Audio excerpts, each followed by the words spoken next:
사랑하는 성도님들, 저희가 계속 이제 사순절 기간을 보내고 있습니다.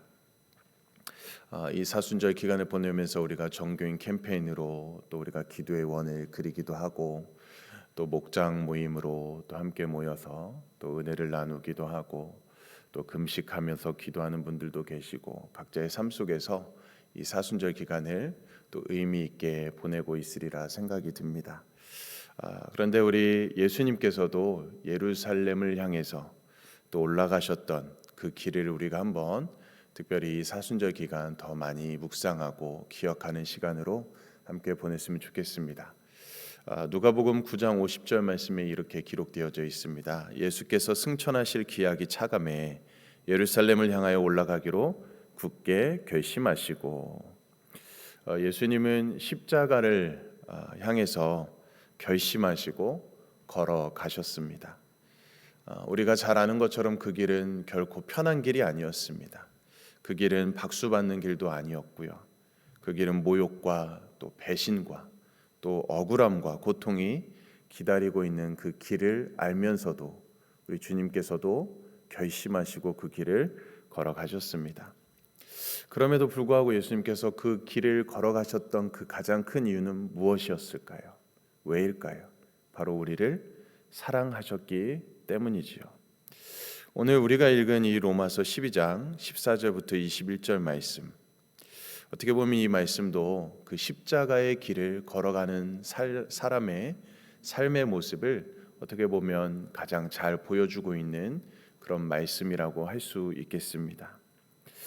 오늘 우리는 이 질문 앞에 아마 이렇게 서야 될 것입니다. 나는 십자가의 사람으로 과연 살아가고 있는가? 십자가의 길을 걸어가고 있는가? 아니면 여전히 나의 방식으로, 그냥 세상의 방식으로 살아가고 있는가?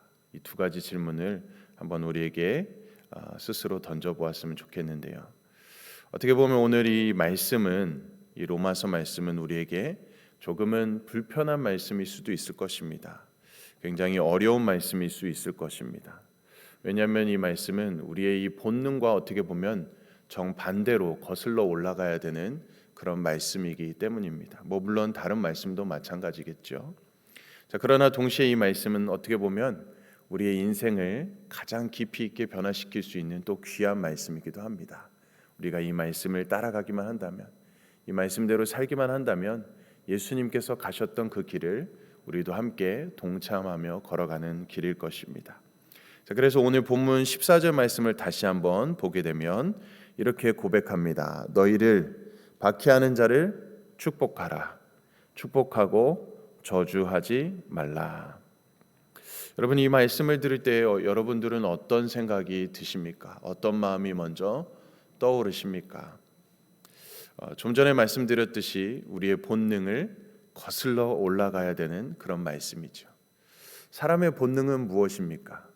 누군가 나를 무시하면 나도 똑같이 무시해 주려고 하는 그런 본능이 있고요.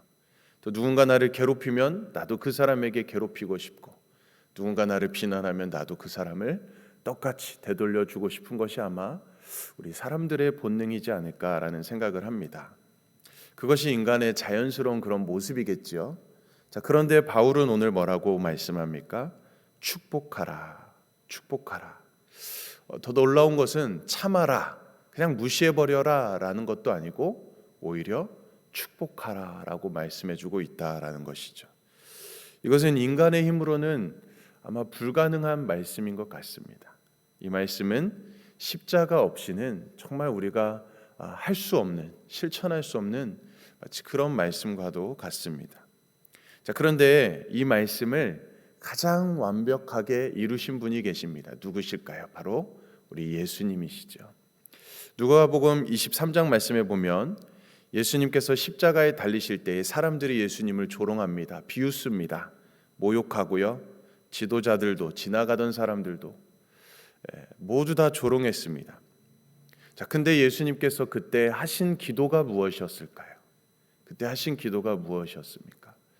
하나님, 저들이 자신들이 짓고 있는 죄를 알지 못합니다. 저들을 용서하여 주시옵소서. 오히려 저들을 위해서 우리 예수님께서는 기도하셨습니다. 자기를 조롱하는 자들, 자기를 비웃는 자들, 모욕하는 자들, 박해하는 자들을 오히려 용서해달라, 사해달라라고 기도하셨다라는 것이죠. 어떻게 보면 그것이 십자가의 길이고 십자가의 사랑이고 십자가의 모습일 것입니다. 저주할 수 있는 자리에서 오히려 축복하는 것, 복수할 수 있는 자리에서 오히려 용서를 선택하는 것이 바로 십자가의 길이죠. 그래서 우리가 이 사순절의 길을 걸어가면서, 이 사순절을 보내면서 바로 이 길을 우리가 다시 기억하는 시간이죠. 이것을 다시 우리가 이 사순절을 통해서 배우는 시간입니다. 어떤 분은 그러실 것입니다. 에이, 그건 예수님이니까 당연히 그렇게 하셨겠지. 그런데 사도행전 7장 말씀에도 보면 유명한 장면이 나옵니다. 바로 스데반 지사님의 순교하는 장면이죠. 사람들이 돌을 던집니다. 1개, 2개, 3개, 많은 돌들이 날라옵니다. 피가 흐르고 이제 점점 호흡이 약해집니다. 자, 그 마지막 순간에 스데반은 또 어떻게 기도를 하였습니까? 주여, 이 죄를 그들에게 돌리지 마소서. 돌에 맞아 죽어가는 사람이 자기를 죽이는 사람을 위해서 오히려 기도를 하고 있습니다.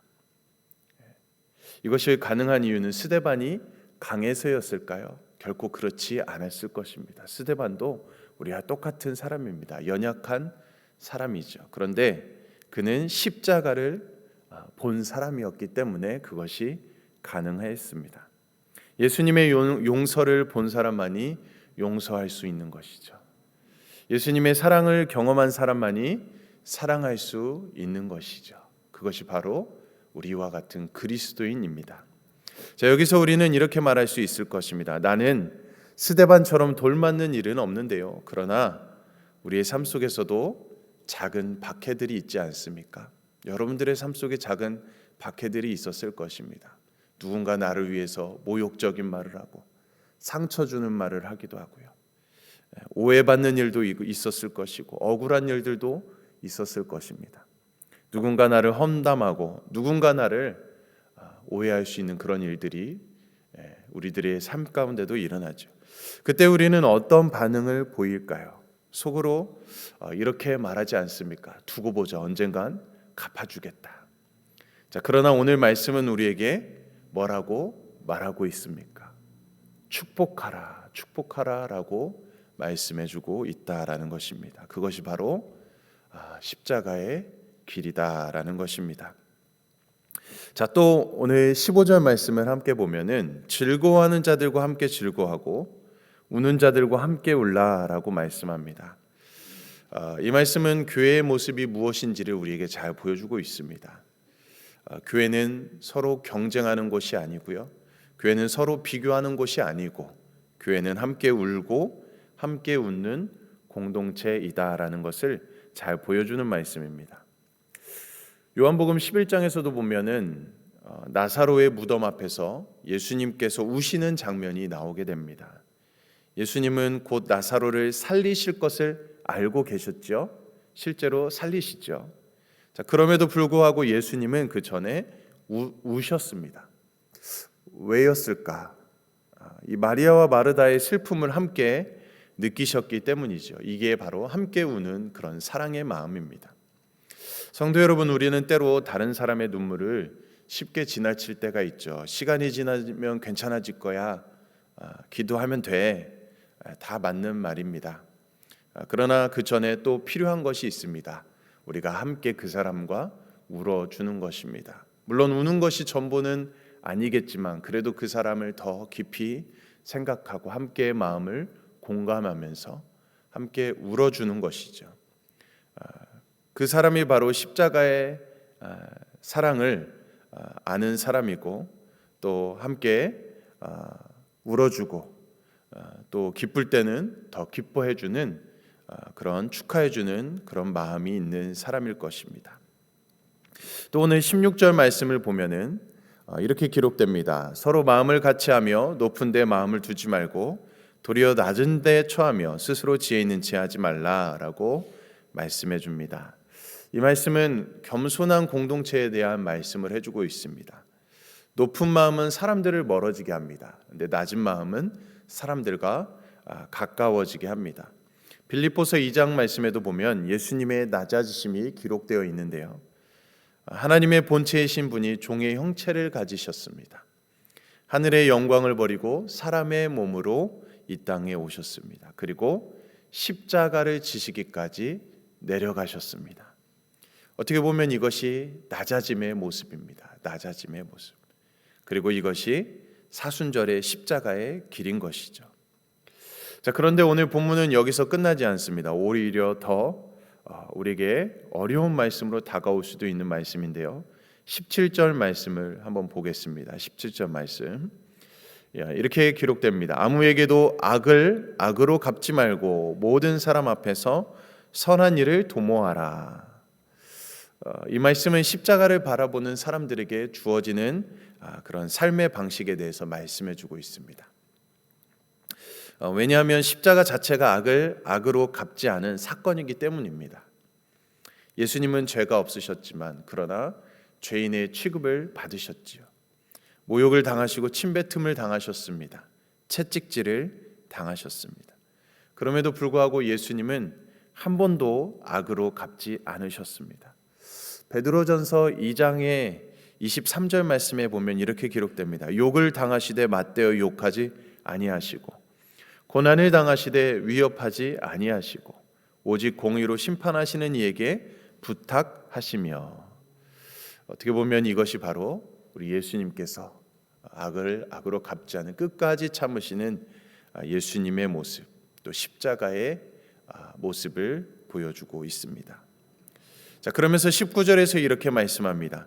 내 사랑하는 자들아, 너희가 친히 원수를 갚지 말고 하나님의 진노하심에 맡기라. 기록되었으되 원수 갚는 것이 내게 있으니 내가 갚으리라고 주께서 말씀하시니라. 어떻게 보면 이 말씀은 우리에게 중요한 진리를 말씀해 주고 있습니다.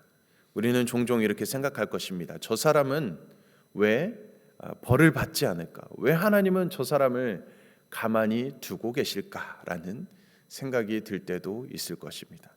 자, 그러나 성경은 우리에게 분명하게 오늘 말씀해 주고 있습니다. 내가 갚으리라. 내가 갚으리라. 하나님은 보지 못하시는 분이 아닙니다. 하나님은 모르시는 분이 아닙니다. 하나님은 잊어버리는 분이 아니시죠. 하나님은 정확한 때에 일하시는 분이십니다. 이 말씀을 어떻게 보면 우리에게 가장 잘 보여주는 이야기가 있는데요. 바로 요셉과 그의 형제들 이야기입니다. 창세기 37장 말씀에 보면 요셉은 형제들에게 미움을 받습니다. 그리고 어느 날 형들은 요셉을 붙잡아서 구덩이에 넣습니다. 요셉은 소리치죠. 형님들 제발 좀 살려주세요. 자, 그러나 형들은 요셉을 애굽으로 팔아버리기까지 합니다. 요셉의 인생은 그날 무너진 것처럼 보였을 것입니다. 노예가 되었습니다. 억울한 누명을 씌웠고 감옥에서 심지어 보내기도 하였습니다. 수년의 시간이 흘렀고 그러나 결국 요셉은 애굽의 총리가 된 사건입니다. 자, 그리고 어느 날 형들이 곡식을 사러 요셉 앞에 서게 됩니다.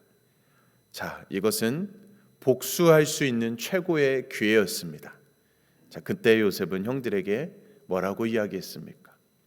당신들은 나를 해하려 하였으나 하나님은 그것을 선으로 바꾸사 오늘과 같이 많은 백성의 생명을 구원하게 하시려 하셨나니라고 오히려 말씀하고 있습니다. 어떻게 보면 이것이 바로 하나님의 방식일 것입니다. 사람은 악을 행하지만 하나님은 그것을 선으로 바꾸시는 분이시죠. 또 20절 말씀에 우리가 함께 보면은 이렇게 기록됩니다. 내 원수가 줄이거든 먹이고 목마르거든 마시게 하라. 그리함으로 내가 숯불을 그 머리에 쌓아 놓으리라. 어떻게 보면 이 말씀도 정말 어려운 말씀일 것입니다. 원수를 미워하지 않는 것도 어려운데 오히려 원수를 먹이라고 말씀합니다. 자, 그러나 이 말씀 역시 우리 예수님의 삶 속에서 보여주셨던 우리의 본이 되셨던 말씀입니다. 예수님께서 십자가에 달리시기 전날 밤에 제자들과 함께 식사를 하시죠. 그때 예수님은 그때 예수님께 베드로가 자기는 예수님을 결코 부인할 수 없습니다. 부인하지 않겠습니다. 호언장담했습니다. 자, 그런데 결과적으로 베드로는 예수님을 3번 부인했죠. 나는 저 사람을 모릅니다. 나는 저 사람을 결코 알지 못합니다. 오히려 저주하면서 3번이나 부인을 했습니다. 자, 그 후 예수님은 십자가에 달리셨습니다. 그리고 부활하신 후에 갈릴리 바닷가에서 예수님께서 베드로를 찾아가시죠.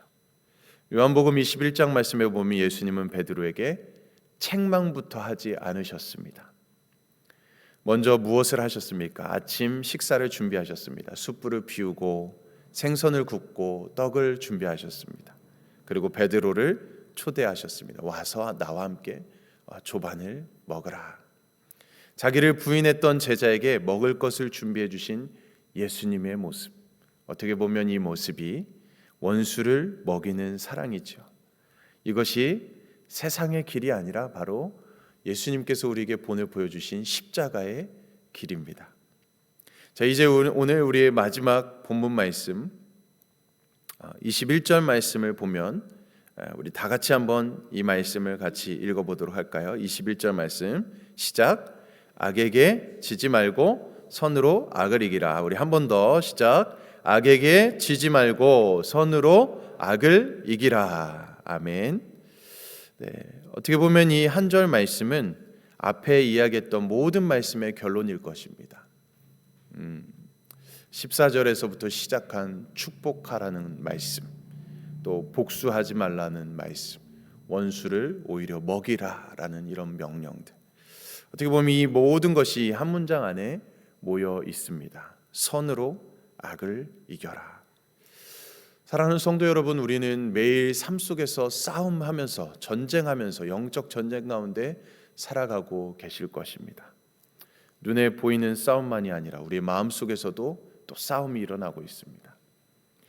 미워하고 싶은 마음, 분노하고 싶은 마음, 되갚아 주고 싶은 그런 마음들, 그 마음 속에서 여러 가지 복잡한 마음 가운데 우리는 살아가고 있습니다. 누군가 말 한마디에 우리의 마음이 흔들리기도 하고요. 한 번의 오해가 마음을 무겁게 하기도 하고 한 번의 상처가 오래 가기도 합니다. 자, 그때 우리는 선택해야 되겠죠. 악에게 내어줄 것인가, 악에게 질 것인가, 아니면 선으로 그것을 이길 것인가, 선으로 승리할 것인가. 십자가의 날을 우리가 생각해 보시기 바랍니다. 우리 예수님은 붙잡히셨죠. 거짓 증언이 이어졌습니다. 재판은 이미 결론이 난 것처럼 진행되었고 군병들은 예수님을 때렸습니다. 가시관을 씌우고 침을 뱉었습니다. 사람들은 외쳤습니다. 십자가에 못 박아라. 자, 그날 세상은 이렇게 생각했을 것입니다. 악이 이겼다. 의로우신 분이 죽었습니다. 악이 이겼다라고 생각을 했을 것입니다. 죄 없는 분이 처형이 되었고 모든 것이 끝난 것처럼 보였습니다. 자, 그러나 성도 여러분, 우리가 잘 아시는 것처럼 그날은 악이 이긴 날이 아니었습니다. 그날은 선이 악을 이긴 날이었습니다. 십자가는 패배가 아니라 승리였습니다. 예수님이 십자가에서 죽으실 때 사람들은 패배라고 생각했을 것입니다. 그러나 하나님은 그 죽음을 통해서 가장 위대한 십자가 승리를 이루셨습니다. 사탄은 예수님을 죽였다고 생각했을 것입니다. 그러나 그 죽음을 통해서 죄의 권세가 무너지고 사망의 권세가 깨트려졌습니다. 그리고 사울의 무덤이 열리고 돌이 굴러졌고 예수님은 다시 살아나셨죠. 이것이 바로 선이 악을 이긴 사건입니다. 세상의 방식은 힘으로 이기는 것입니다. 그러나 하나님의 방식은 사랑으로 이기는 것이지요.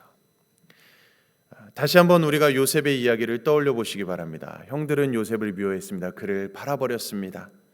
그 인생은 무너뜨렸습니다. 그러나 마지막 순간에 요셉은 이렇게 말씀했죠. 당신들은 나를 해하려 하였으나 하나님은 그것을 선으로 바꾸셨다. 이것이 선으로 악을 이긴 사람의 고백입니다. 요셉은 형들을 죽이지 않았습니다. 형들을 살렸습니다. 원수 갚지 않았습니다. 복수하지 않았습니다. 오히려 용서했습니다. 그 결과 한 가정이 살아났고요. 한 민족이 살아났습니다.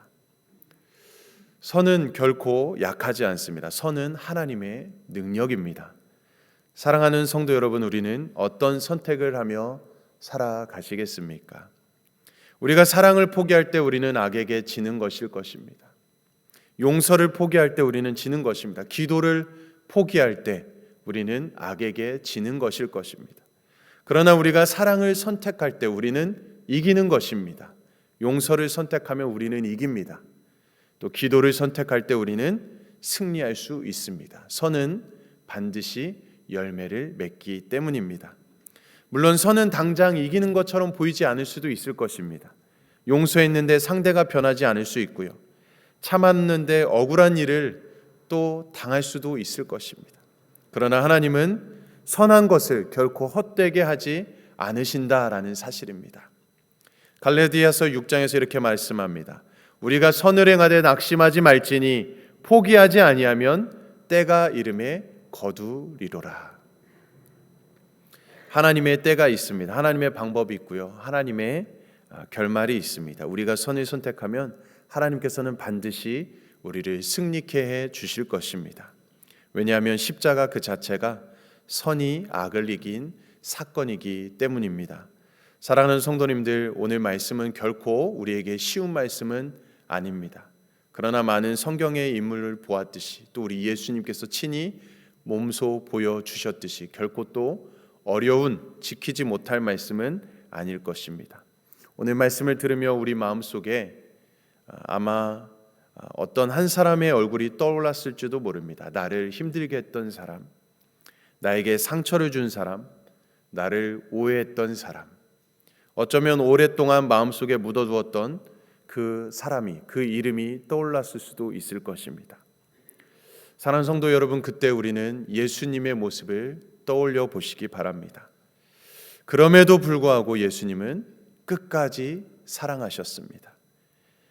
끝까지 사랑하는 것, 이것이 바로 십자가의 사랑입니다. 그리고 이것이 오늘 우리에게 요구되는 삶입니다. 사랑하는 성도 여러분, 악에게 지지 말고 선으로 악을 이기며 승리의 삶을 살아가시기를 주님의 이름으로 간절히 축원드립니다. 아멘. 우리 함께 기도하겠습니다. 사랑과 은혜가 풍성하신 하나님, 오늘 말씀을 통해서 박해하는 자를 축복하고 악을 악으로 갚지 말며 선으로 악을 이기라 하신 주님의 뜻을 깨닫게 하심에 감사를 드립니다. 주님, 우리 안에 남아있는 미움과 분노와 용서하지 못한 마음이 있다면 이 시간 십자가 아래에 내려놓기를 원합니다. 십자가 위에서 원수까지 용서하셨던 우리 예수님의 마음을 우리에게 허락하여 주시고 우리도 다른 사람을 축복하며 선으로 악을 이기는 삶을 살아가게 하여 주시옵소서. 이 사순절의 시간을 통해서 십자가를 더욱 깊이 묵상하게 하시고 말씀대로 살아가는 십자가의 사람이 될 수 있도록 인도하여 주시옵소서. 오늘 하루도 주님의 사랑을 따라 살아가게 하시고 어디서든지 선을 선택하는 삶이 되게 하여 주시옵소서. 이 모든 말씀 우리를 위해 십자가를 지신 예수 그리스도의 이름으로 간절히 기도드립니다. 아멘. 우리 사순절 공동기도문 함께 고백합니다. 거룩하신 하나님 아버지, 오늘도 우리를 십자가 앞으로 부르시는 주님의 은혜를 감사합니다. 사순절의 이 거룩한 여정 가운데 우리 모두가 한 마음으로 주님을 바라보게 하옵소서. 주님, 우리의 마음을 살피시고 정결하게 하옵소서. 분주함 속에 잃어버렸던 기도의 자리로 돌아가게 하시고 익숙함 속에 묻어졌던 감사를 회복하게 하옵소서. 십자가를 묵상하며 나의 죄를 깨닫고 겸손히 회개하는 심령을 허락하여 주옵소서. 예수 그리스도의 고난을 기억합니다. 우리를 살리기 위해 자신을 내어주신 그 크신 사랑을 마음에 새기게 하옵소서. 말이 아니라 삶으로, 결단이 아니라 순종으로 주님의 사랑에 응답하게 하옵소서. 이 사순절 동안 우리의 눈을 열어 이웃의 아픔을 보게 하시고 우리의 손을 열어 나눔을 실천하게 하시고 우리의 입술을 열어 위로와 복음을 전하게 하시고 우리 교회를 하나 되게 하시고 세대와 직분을 넘어 모든 성도가 한 마음으로 기도하게 하시고 십자가 앞에서 겸손히 무릎 꿇게 하시고 우리 가정과 다음 세대를 붙드시고 고난의 자리에서도 믿음을 지키게 하옵소서. 주님, 이 40일의 기도가 형식이 되지 않게 하옵소서. 우리 삶을 변화시키는 거룩한 불씨가 되게 하시고 십자가의 길 끝에서 부활의 소망을 바라보며 더 깊이 주님을 사랑하는 공동체가 되게 하옵소서. 예수 그리스도의 이름으로 기도드립니다. 아멘. 오늘은 우리 데이튼 난민 선교 우리 앵킴 방주희 선교사님 또 선교국 박재홍 개척교 밴쿠버 소망교회를 위해서 기도해 주시기 바랍니다. 연약함 중에 아픔 중에 계신 우리 성도님들 계십니다. 또 수술 앞두고 있는 또 우리 이희수 장로님 아들 이광한 성도님 우리 이광한 지사님 위해서도 수술을 앞두고 있는데 또 함께 모든 것이 주님의 은혜 가운데 잘 진행되고 또 이후에도 회복되고 더 강건해질 수 있도록 기도해 주시기 바라고요. 또 우리 각자 개인을 위해서 기도해 주시고 또 이 나라 민족 또 세계와 열방을 위해서 시간 주님의 이름 한번 외치며 합심으로 기도하겠습니다.